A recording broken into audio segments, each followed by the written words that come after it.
Hello everyone, I am Manath Pandey and I will teach you the first lesson of the CBSE class 11th biology, the living world.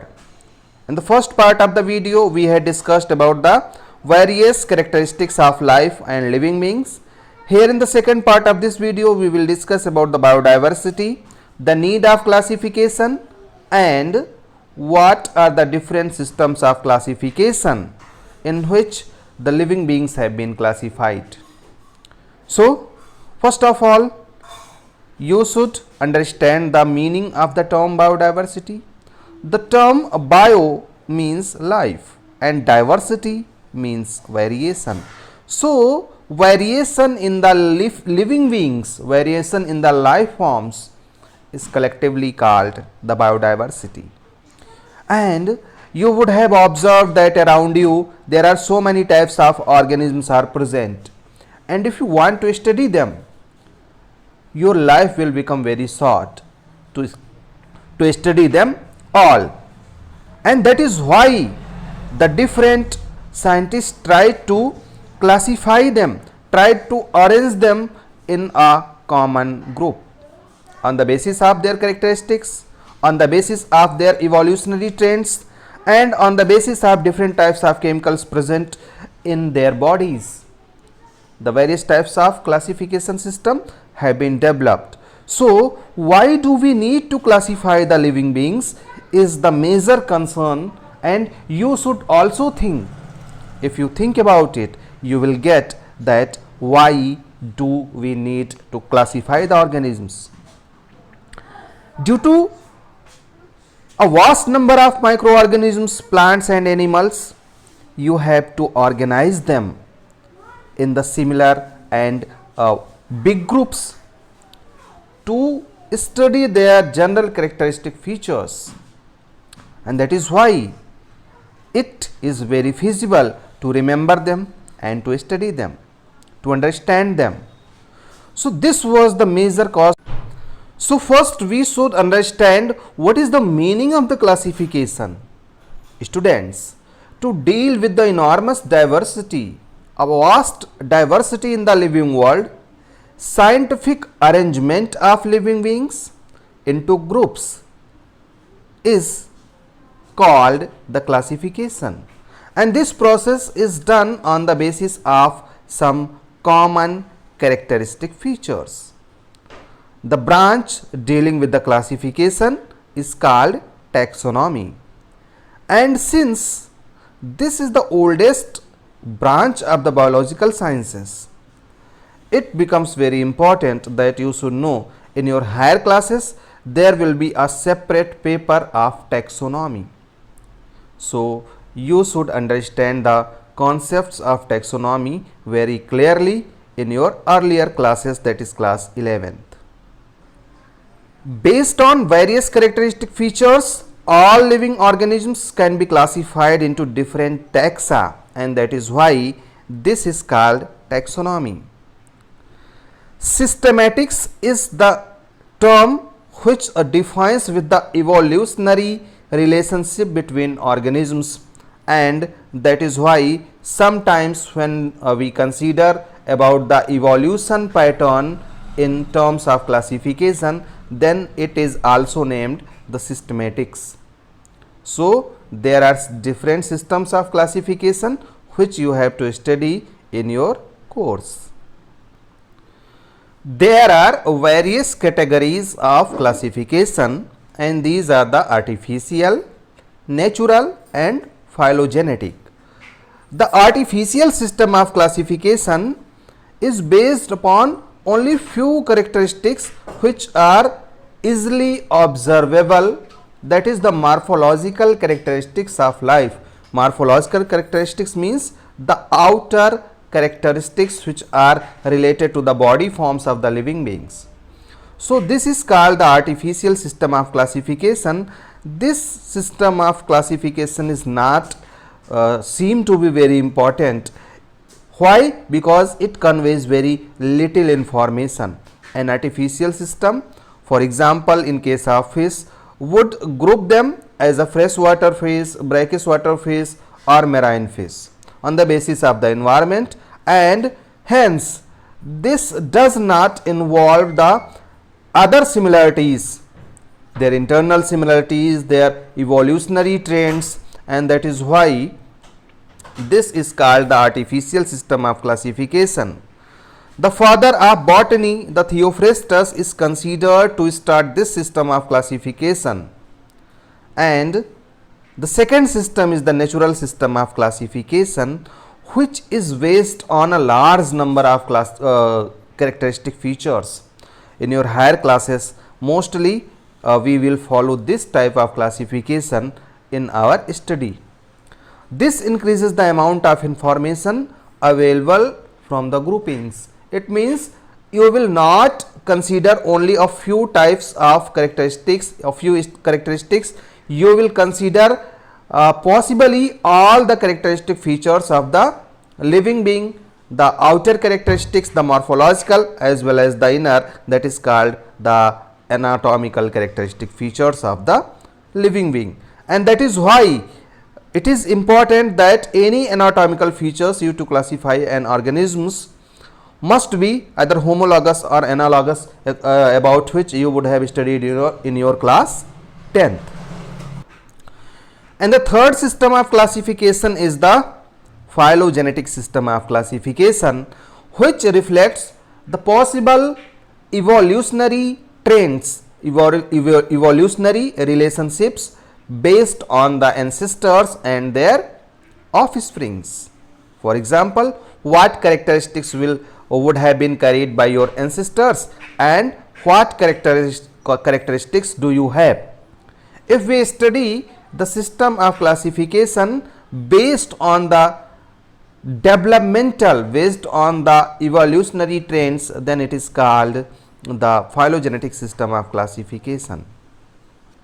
For example, if you study the development of the monkeys, gorilla, chimpanzee, orangutan and human beings, and you find that what are the differences, what are the similarities on the basis of their evolutionary trends between these groups, these animals, and you classify them into different groups, that these are the monkeys, these are the apes, these are the orangutan, these are the chimpanzees, on the basis of their evolutionary trends, then it is called the phylogenetic system of classification. Before discussing the domains of life, that 2 kingdom system, 3 kingdom system, 4 kingdom system and 5 kingdom system of life or the living beings, we should know what was the binomial nomenclature. Actually, the father of modern botany, the Carl von Linné, which is named by his name, the Linnaeus, the Carolus Linnaeus, developed the binomial system of classification, according to which 2 words are sufficient to name an organism. For example, if you want to name the mango plant, then the Mangifera and the Indica. These are the 2 terms which define, for example, P, Pisum, Sativum.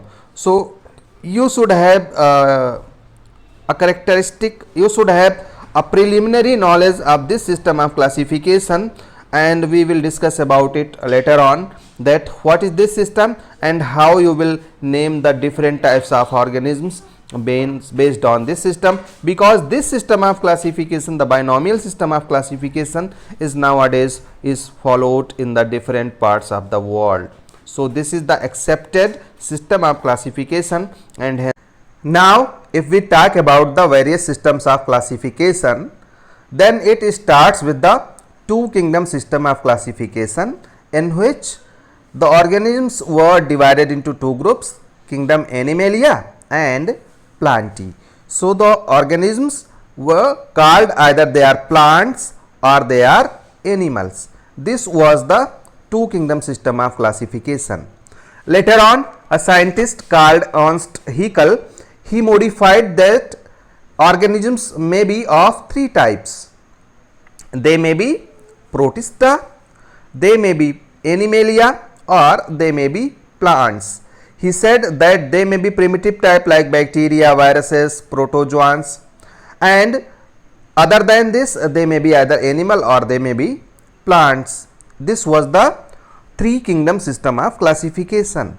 After that, another scientist called Copeland came and they gave four kingdom system of classification, and he said that there are four types of organisms. According to them, the organisms were divided into four kingdoms: the kingdom Protoctista, the kingdom Monera, the kingdom Plantae, and the kingdom Animalia.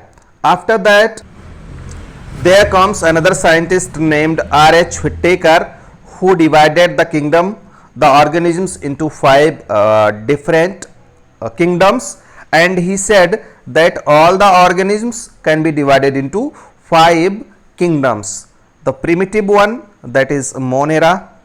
After the Monera there was the Protista, and this Protista was further divided into three types of groups. These were the kingdom Plantae, the kingdom Fungi, and the kingdom Animalia. So these were the different systems of classification in which they tried to divide all the organisms, and they gave different types of explanations according to their classifications. Later on, a detailed study of the nucleotide sequence of the tRNA, that is transfer RNA, in the ribosomes of the different types of cells revealed that there are distinctly two different kinds of cells in the prokaryotes. Thus, three kinds of the cell organization was framed: two prokaryotic and one eukaryotic.